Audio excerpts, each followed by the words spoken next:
All right, it's time for our next presenter, and we could already see Kanan getting ready. He's with NMI, and they're gonna talk about modern trends in parking, frictionless payments, and value-added services.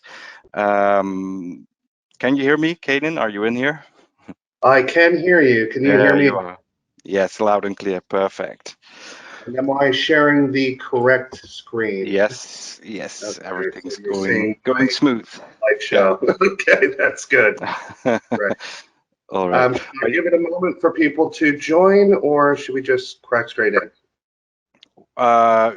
You can take it away. We have a room full of people, so and they're very eager to learn more about NMI. So the floor is yours. Okay, excellent. Thanks a All lot. right. Enjoy. So hello, everybody. Thanks for joining today. My name is Kanan Keeney. I'm a product manager at NMI. As you can see on this slide, the presentation today is going to be about modern trends in parking that we have identified over the last year or so that seem kind of like the hot topics and typical trends that we're seeing now. A little bit about myself. I've been in payments for probably about 7 years. I've been with NMI for 5 of those years, and before that, I was with Spire Payments.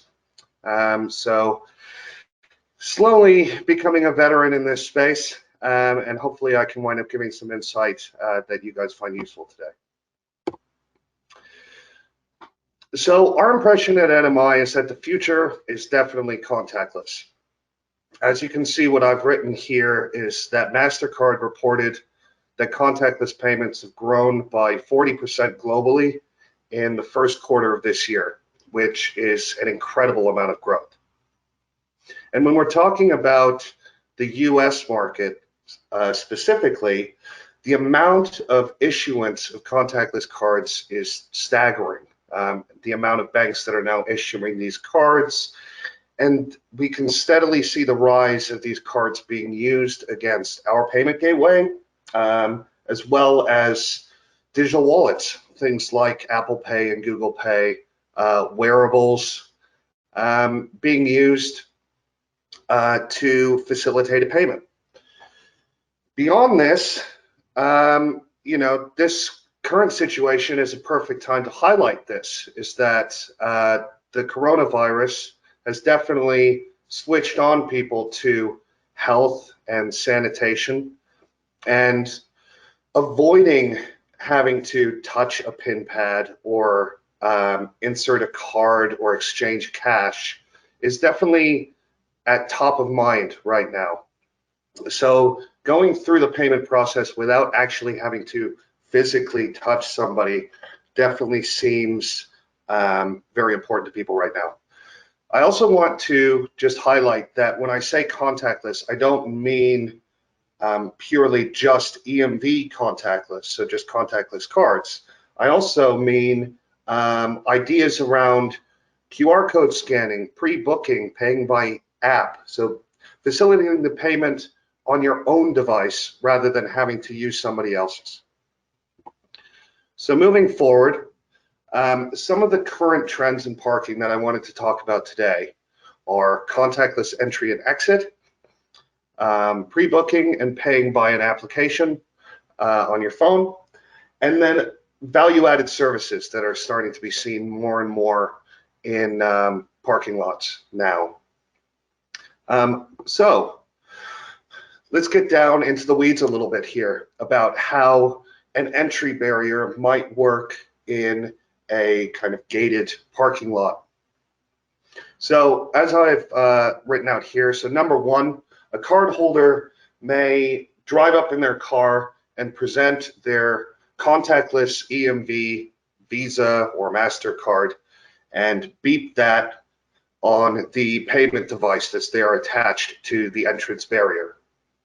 Now, rather than a payment happening, instead, an offline token can be generated. Now, what this means is that we've translated that sensitive card data into a uniquely identifiable token, but that has no ability to be used for a payment. So a parking lot, operator can comfortably sit on these hashed tokens of card data without having to worry about having a breach that will result in card data being exposed.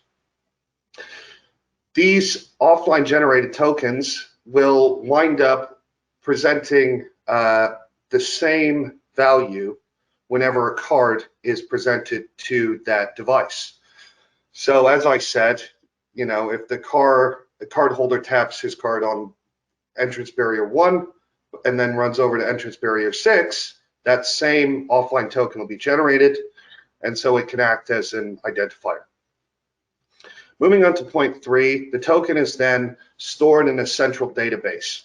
Now what that means is that the car park operator themselves, or it could be somebody like a SCADATA or Hub, or any of the well-known manufacturers and operators that work worldwide and that we work with. Basically, they store this as a record of this is when the card holder arrived. And now that they have this identifier, they can open the barrier and let somebody in. Alternatively, instead of doing this where it's all initiated by the card, this could also be done via license plate recognition. So if I were to register online earlier and hand over my license plate details and a payment method that's attached to that license plate number, then when a camera winds up seeing me drive up, they can open the entrance barrier knowing that I've pre-registered. Now the exit barrier is very much the same kind of process, except for critically, now you want to take a payment. So same kind of process at the start. Let's run through the card present kind of idea. Card holder presents their card to that device at the barrier. Number 2, that offline token is generated again, but this time the database will go, oh, when was the last time that I saw this token? Oh, I guess it was about 4 hours ago, which means that I need to charge them for 4 hours worth of parking. So that's number 3, that amount calculation. And now a normal payment process can take place of, well, they could pay by contactless card or phone or watch, or if they've done all this where it was linked to their license plate, it could be in the card that's in the cloud that they registered, and it would be a card not present transaction. And then the barrier opens because you know that you've gotten paid for the service that you provided.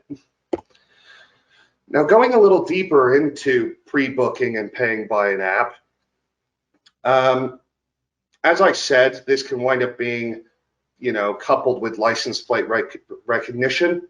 It can also be quite good for things like on-street parking, where instead of having to go up to a meter and put a bunch of quarters in it or swipe your card, instead you can just hand over your license plate number and the ID of whatever spot you're at, and pay off your car for a couple hours.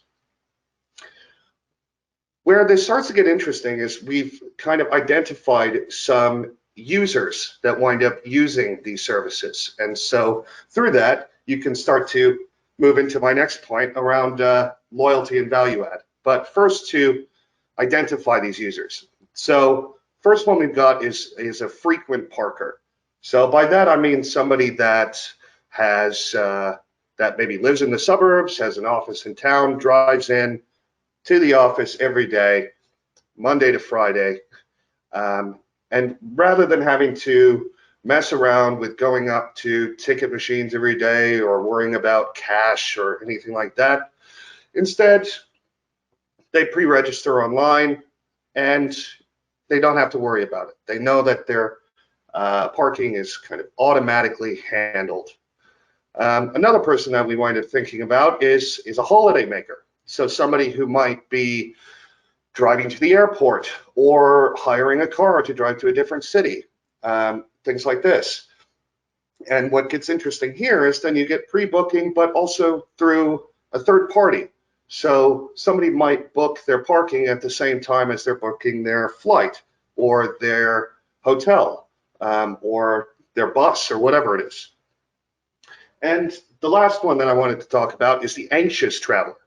So somebody who has a very important meeting on the other side of town, and they need to be sure that they can park when they want, where they want, without any shadow of a doubt. Now, as I said, now that we've identified these users, we can start to look at the value adds that we can provide to them. So a frequent parker, we can wind up thinking about loyalty programs, things like this. Well, we know that they're going to the same place every day, Monday to Friday.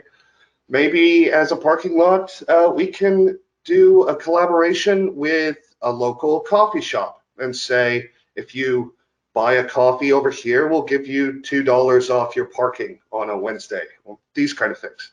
Or they might want to keep it more in-house and say, okay, if you park here 15 times a month, then we'll give you a day free, something like this.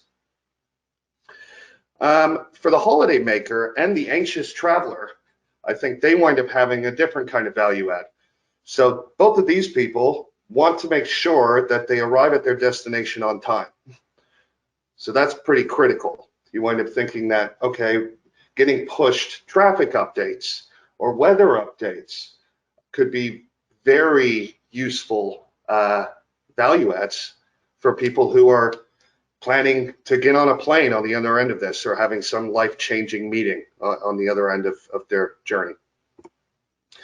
So going a little bit more into other value-added services, electric vehicle charging in particular is something that we keep on hearing about. And it's not really a big surprise. You know, society is becoming more and more environmentally conscious. There's a bigger and bigger rise of electric vehicles being sold and purchased around the world. And the parking operators are now realizing, well, if somebody's going to leave their car there, wouldn't it be convenient if they could just plug in their car while it's in that space? They go to the mall or their job for a couple hours and then come out and the car is fully charged and the parking operator makes a markup of some kind. But then you think of other value adds. You know, some of them are a little bit more obvious than others. You think like valet parking or car washing. Now, when it comes to payment of this, where, you know, my focus would be, you get to think about, well, somebody could pre-book this, go, oh, I just love the valet service at that parking lot, so I want to use that. Or it could be a more spur of the moment idea. You're driving and your car gets filthy on the way for some reason. Hey, what a convenient time to get my car washed. And somebody could come up with a little MPOS device, right? So just a little handhold thing. Oh, cool. Okay, pay me now, $10, and I'll wash your car, or valet your car, or fast track it. The other ones I already mentioned earlier. So that was loyalty, traffic, and weather updates, which could be pushed out to somebody. So with all that said, I want to, you know, really encourage you guys to get in touch to learn more. You know, reach out to us at NMI with the details here. Feel free to contact me directly. And if I haven't yacked on too long, I'm more than happy to take some questions right now as well. You did a wonderful job. Don't worry. Indeed, we don't have much time left. And I saw that Sagi with Red LPR is already ready to give it a go. But there's one interesting question that came in. Yeah, it's a bit of a glimpse into the future. I know it already exists, I believe, in Norway. But do you think that we'll see more entry and exit barriers removed as we move into more frictionless payment? So yeah, I do think that's really interesting. Personally, from the feedback that I've gotten from parking operators, I think it's likely that we'll lose the entry barriers, maybe, but the exit barriers have a variety of good uses to them. You know, making sure that somebody's paid, also just being able to maintain traffic flow. It's the same as the reason why they have the barriers on the London Underground, for example. it's good in case of an emergency to keep people out. So Yeah, that's true. hard to say, but yeah, I think they'll stick around for a while now.